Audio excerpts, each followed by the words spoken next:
let's start off with something Blue Jays related or rumored to be Blue Jays related. That is the potential trade acquisition for Chicago Cubs third baseman Kris Bryant. Oh man, it's just early on. If you were to tell me that, I'd be like, oh, back in October, I'd be like, oh yes, okay, yes, Kris Bryant. Yeah, we really need him.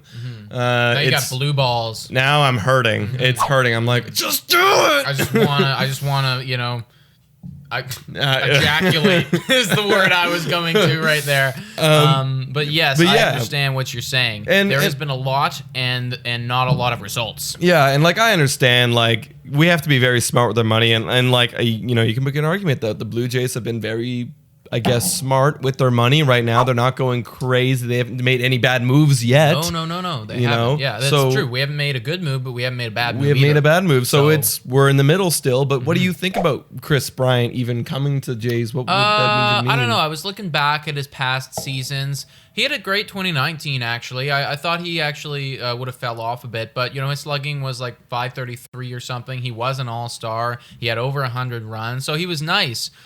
His 2020 season had a lot to be desired, though. He just barely hit over 200, hitting 206 last year. And looking at all of his metrics on Baseball Savant, that's the site that we use quite frequently here, they were awful. They were god-awful. Pretty much everything was bottom 20 percentile. Yeah. So that's not very promising. And what's also not very promising about Kris Bryant is the fact that there's only 1 year left on his deal. So you do trade for him. We're probably needing to give up prospects for that. And it would be a very similar thing to Lindor, where it's if you're getting him, you probably want to sign him for a bit longer. Yeah. You don't want to just have him as a 1 year rental. Yeah. The only positive thing, though, I will say about Kris Bryant is that because he's coming off of a down year, could be cheaper. He could be a lot cheaper. Good. We're not giving up any big prospects. We'll give up a prospect, maybe a one guy down deep in our minor league system, maybe a guy we drafted I haven't even heard of. But that would be good because I do think Kris Bryant, maybe for 1 year helps the team.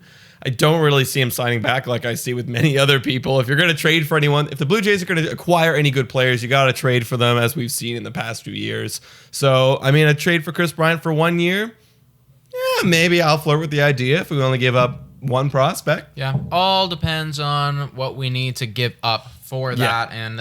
And truthfully, if we were to trade for him, I certainly wouldn't want to see a 206 batting line coming from the former MVP. So that's something that's been going on. As the Kris Bryant rumors. What do you guys think? What do you guys think about that? Do you guys even want Kris Bryant? No? Yeah, I'm still deciding.